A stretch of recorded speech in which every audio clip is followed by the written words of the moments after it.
With bullion dealers declared non-essential amid the COVID-19 global pandemic, the price of gold coins and bars has fallen. In response, like dairy consortiums dumping good milk to keep prices from dropping, the Federal Reserve has announced a plan to use Falcon Heavy rockets from SpaceX to send 5,000 kilograms of gold into the sun.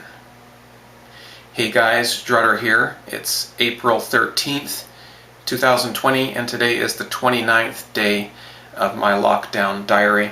And I hope you recognized that as fiction, although sadly we probably wouldn't be too surprised because things really are that messed up. They're even talking about commodities like oil possibly going into the negative dollars value, if you can believe that. So something like that is absolutely possible, unfortunately. And the title is correct, even, because gold is soaring, and the Fed is hugely responsible for that, as most people who have watched my channel for over a decade know. And we are today in Canadian dollars at a new all-time high, just under $2,400, amazing. And I think that's just going to keep on going, and US as well. It's not the all-time high yet. It's the only currency, I think, in the world where it's not at all-time highs, because the US is still seen as a safe haven amongst fiat currencies anyway. And the US dollar value today is $1,720 US per troy ounce of gold. And tens of trillions of dollars are being created from thin air, devaluing every existing dollar, every existing unit of fiat currency. Every time a fiat currency unit is created in a computer or printed with no backing, that is devaluing all the other ones by that amount. It's a perfectly mathematical equation, and we can figure out how many dollars are in existence and how many have just been created through the stimulus that's been done this past few weeks. And we could probably figure out exactly the devaluation of the dollar that we are expecting to see. And it is huge. And of course, we are entering into hyperinflation, and that can only continue. They only have the option to continue to make more fiat currency. That's all they can do. That is their power, and that is their weakness. The crisis looks like it's going to result in at least 0.1 quadrillion dollars of expansion, and that's a real number. We're not making that up. Quadrillion is a large number, and I'll put down below a video I did many years ago on what a quadrillion is. But what is 0.1 quadrillion? It's also known as $100 trillion, but trillion we don't really understand either. So 0.1 quadrillion, which is what we're about to be printing, and what we have printed and will be printing in the next few weeks and months, at least, is 1,000,000,000,000,000,000,000 dollars, and that can also be expressed as 10,000 million times 1,000. 10,000 million thousands. Still, what? It's a lot. It's more than the number of, I don't know, the number of seconds that have existed in the universe up till this point, since the Big Bang. Times a lot. Way more than that. So, yeah, this is a very large number. We're dealing with numbers that we don't even understand and don't make any sense. There aren't that many, there aren't that many pieces of fruit on the planet. By far, there aren't that many. Not even close. There aren't even that many cells, fruit cells on the planet, probably. So these are numbers that don't make any sense, and the only reason we have these numbers now is because we have the financial system we have, and we set it up to be this way. This is how it is by design, and this whole crash is by design. I've been talking about that for a long time. Here in Canada, Newfoundland, it's on the east coast, it's an island province, has a fair number of people there. Their shipping company that transports food to the island and medicine needs a bailout ASAP, because they need free money right now, because the people are about to go hungry and unmedicated. They've got 5 days, they say, at most. I think that was yesterday that was written. So they only have a few days in Newfoundland, the Canadian province, to figure out a way to get the shipping company running again, because it has totally seized and closed up because there's no funds. There's too much money in some spots and there's not enough in other spots. This economy is broken. It has fallen apart. It doesn't make sense. There's no free market. It's completely manipulated, and that's why it's falling apart. And that's why they can't fix it this way. The only thing that can fix this is the free market, and that would be a painful transition. And they don't want a free market anyway because they can't profit off of that and control things the way they do with a free market. So we're stuck with what's going on right now, and I don't know, I just feel a little bit helpless that the way things are, but I have to keep telling myself that at some point there's going to be opportunities for the people, and this isn't going to go exactly as predicted and as planned. I don't think there are going to be opportunities, so we just have to watch for those. And what else is going on with that? They're going to be declared essential any day, I think, right? That's the problem. They're not essential. They haven't been declared essential. Declared, because someone gets to declare what's essential and what's not to life. And they've already declared things totally inappropriately. For example, cannabis has been declared non-essential. Now they're allowing some deliveries and things like that of cannabis. A lot of people don't have access to that, like myself, for example, so that doesn't necessarily help. But yeah, they're declaring a lot of things non-essential that should be essential, and vice versa. And really, who is anyone to decide that? Who gets to decide what's part of the economy and what isn't? That is the definition of an unfree economy, of a fake market, of a controlled market. If someone or some group is deciding what is allowed and what's not, that is not a free market at all.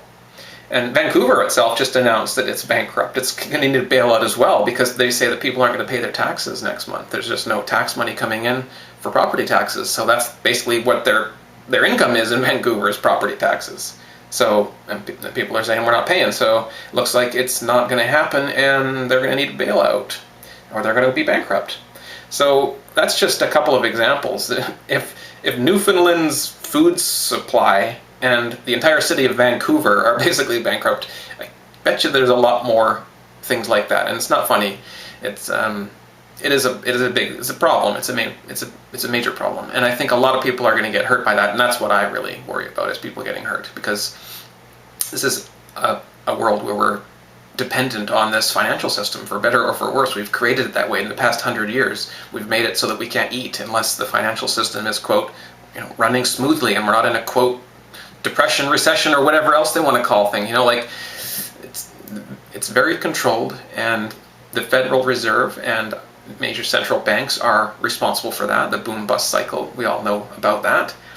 And this whole problem of what's essential and what's not is the rest of the story. It's terrible that that's happening, and really what it reminds me of is the whole too big to fail thing, right? They're going to be too big to fail. That was what the banks were declared in 2008, and then there was insurance companies and other things, right? Certain sectors were declared too big to fail, but this time they're going all out. I think they're going all out. It's not just too big to fail, it's essential. It's a slightly bigger group. It's what's too big to fail, but a few more things in this essential group. And it's a lot like fascism, really. It's like heavy socialism, obviously, but it's very close to fascism. And because just the way that it is, and the way that we're focused on what's the state, what is essential, what is the core of this nation, and what is just the people on the outside, the losers, the nobodies, right? The people are the non-essential, is what it is. The people are non-essential. The government agencies, and the elites, and people have the power, and the 1% of the 1% of the world, they're unquestioned, and they decide what is essential and non-essential. They're the ones who decide that. We don't get to vote. That's not how it works. Certain people have decided that they are the ones, and they get to decide what's essential and non-essential. And it's like in the book 1984, right? There was the inner party, and that's the government's agencies, spy agencies and secret groups and stuff, and then the elites, the super rich and stuff. And the royalties and stuff, royal families and stuff, they were the unquestioned, the ones who decide what's essential and non-essential. They're the inner party of 1984. And the outer party of 1984, which is like the bigger sort of group, the main character was part of the outer party. They're not really pampered in any way. They get basics only, but they do get basics. The proles are basically left to fend for themselves. The outer party at least gets some basics. They get paid, they get to work, they get some clothing, they get some basic food and, vices like tobacco and things like that. Basically, essential and too big to fail is the same thing, and that's the outer party in 1984. They're the approved industries, media, food, transport, all that kind of stuff, the core stuff that the government wants around. And then the non-essential is the proles, the nobodies, the other 85-90% of the population. And it's stuff, it's people and stuff and groups and companies that are prohibited or heavily regulated and taxed. And we are basically now forming that government style, that political ideology from 1984, the book, and if you haven't read it, please do, by George Orwell. And this political ideology in the book was called INGSOC, and that stood for English Socialism. And INGSOC was their political ideology of Oceania. That's their big, like a North American Union, basically, but plus the UK and Australia, New Zealand. So it's kind of like the Commonwealth and the USA as Oceania. And if you think about it, do we have that today? Actually, we do. It's called Five Eyes. It's an intelligence alliance. It's those 5 countries, the USA, the Commonwealth, and UK. It's, So we already have Oceania, basically. We just don't have a specific government, over that group. That's not true. There is. It's just small and kind of stealthy. But anyhow, in the book, this political ideology rose to prominence after a massive revolution or societal shift of some kind. It's kind of vague on what happened, but there was a big change in how things are done, and out of that, most other ideologies were squashed by INGSOC, which took hold of society and demanded total submission. And it uses propaganda, social engineering, surveillance, even torture to maintain full control over the population. And it's a constant war with, they don't call it these things, but Russia, China, and the Middle East, but they call it other things like East Asia or something like that. But basically they're constantly at war with Russia, China, and the Middle East in this book. And this was written in, I think, the end of the 1940s, just after the last major world war, and I think it was written with that, it was flavored by that, but it was also written thinking to the future, and he thought it would only take till 1984, and that's the name of the book. He thought it would take till 1984 till we got to where we are basically now. In some ways we're further beyond there, like people are glued to their screens, for example, just like in the book. That's been for years. So in some ways we're further beyond where the book is, and in some ways we're just catching up to the book. So 1984 wasn't quite the right time. It's somewhere in the early 2000s basically is probably where we crossed that level that the book is at. But if you haven't read 1984, please do. An Animal Farm and Brave New World. 3 very important books about dystopian future, and they have been perfectly accurate at this point, and I think they are very accurate about what is coming next. We are in a heavy socialist economy and political style. We are the proles, and we are non-essential, and most of the stuff we want and need is non-essential.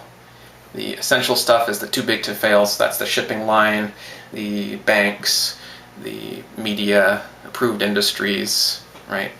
The groceries, transportation, all that kind of stuff. That's going to be essential, too big to fail. That's outer party. They'll let that stuff, they'll keep that stuff alive. It's not going to be super well funded or super popular or powerful, but it's going to be there. The outer party is going to be there. The inner party will make sure of that. It's the proles that are not essential. Basically, we're prohibited. We're cannabis. We are the foods and the medicines and the personal belongings and things like that the government and the rest of the world just doesn't care about, and that's up to us to fight for and fight amongst ourselves for, because in this system there's always not enough, and it's hard to describe exactly why there's not enough in the system, but there's a lot being produced. It's just it's used inappropriately, and there's a lot of theft because people steal from the inner party, because the inner party is the only people that get any quality food, medicine, and other stuff. So it's basically describing what's going on now, what's coming in the future, and kind of what's happened already in the past in some places like Venezuela and some other very socialist countries, that things have really, really, really fallen apart. And before I go, I have one more story. There's an antibody transplant now available from the survivor's blood plasma, from the blood, the liquid. That's the plasma is the liquid in your blood. It doesn't have the cells. It's the cells removed. So it's just that plasma. You take it from survivors, and that can be basically a cure for people. If they currently have the virus, you give them that, and bang, it's like their immune system suddenly created those antibodies, which is what it's supposed to be doing, but sometimes takes a while to do so, or never does. Some people just for some reason can't do it. They can't create these antibodies, but some people do, and some people have more than others apparently. So these people possibly have a better or a longer lasting immunity, and also they can be used as producers, so we can get some of their blood plasma out and use that as basically gold. That's medicine, that's pure medicine, as long as it's deemed to be safe, tested for HIV or anything else that person might have, obviously. But once that's clean, for sure, the antibodies in it do appear to be a cure for the illness. So, and then you yourself will continue to make it's like a vaccine, basically. We're taking a vaccine out of people's veins and giving them these vaccines to other people, but it's not a vaccine that's created from a pharmaceutical company with the preservatives and the other ingredients and so on in it. So it's not a vaccine, but it acts like a vaccine, and in my opinion it's safer than a vaccine if it has been properly tested. So this is exciting. They say they need more survivors, need it badly, like people who are confirmed to have had it and now don't. So therefore your blood will be have some level of immunity, some level of antibody in it. And if it's enough, then you can be a donor. So they're looking for survivors badly. But the thing is, we don't know very many survivors. There's not very many people that have been tested. Some people have been very sick and they were tested while they were sick, of course, and they're better. But some people have had symptoms and then they got better, like me. So we don't know if that's what they had. So it would be really nice to find out how much antibodies each of those people have, because then we know how immune they are and if they can become a donor, i.e. a person that can help cure other people with it. So that's very exciting. And what we need now is those cheap and non-intrusive, non-invasive home antibody tests. We need those. They're apparently going to be $6 to $8 a piece when they finally approve them. I've been following that for a while. They're having trouble finding one from the free market so far that they approve of. Meanwhile, the US government's approved of all kinds of them and is starting to ship them out to their hospitals and their native Indian bands and so forth. Not so much in Canada, in fact not at all. There are no antibody tests here. And the UK as well, they're still waiting for their government to approve some antibody tests. So these are non-invasive, they're safe, and they will tell people if they've had it or not. And then we can get people out of lockdown, because those people that are immune, that have high levels of antibodies, are immune. They can come out. They're not going to transmit it to other people, and they can't get it themselves. So we really, really, really need more research on that, and we really need more action on that. We need more, actually not more action, we just need the government to step out of the way. That's what we need. We need the government to just look at what their role is here, which is supposed to be very minimal, and just stop doing so much. They need to get out of the way and stop ruining things. They need to get out of the way, let the free market provide those tests. If the government wants to get involved, maybe some of those trillions that they're printing from thin air can go to make those $6 or $10 tests free. They can just hire the company that they deem that makes the correct one and say, boom, you're it. You're making Canada's. Go for it. Make 35 million of them now. Start. Go. Scale up. Do what you got to do. Here's $1 trillion that we printed from thin air, right? Right? Right. Also, cannabis cures cancer. This is a side note, but cannabis cures cancer. And Terry Fox ran across Canada, or about halfway across Canada, 40 years ago. He started 40 years ago yesterday. And he died while trying to finish that run. And people have taken up that run and taken up his torch, basically, to try and raise money for cancer research. And they've raised, I I think 750 million, not even $1 billion, not even 1,000th of a trillion, which they're printing non-stop, trillions non-stop, right? Not even 1,000th of that, and it's taken them 40 years to raise that, of campaigning and of people running across the country every year at this time. It's amazing, these numbers that we're talking about, and they're saying we just need a little more, we're going to cure cancer, we just need a little more money, we're going to cure cancer. But we already know since 1974, Nixon ran a study and found that cannabis cures many types of cancer, and he hid the study.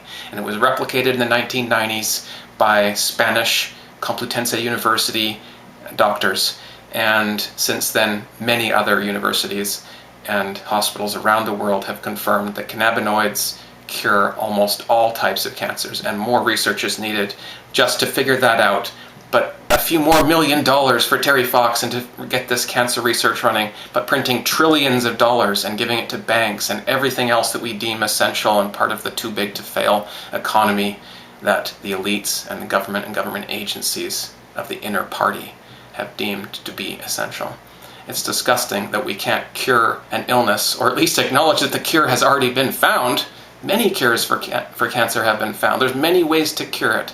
And cannabis is one of the best because it targets cancer cells and kills them safely and dissolves them safely rather than just popping and exploding them, and all the cells around them, of course, like happens in radiation. So this is a very safe and effective way to cure cancer, and it's been buried.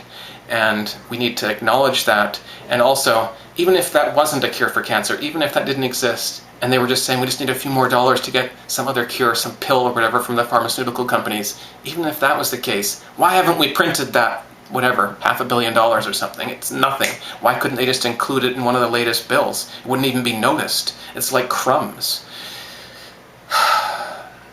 That's it for today, guys. Talk to you soon, and stay well.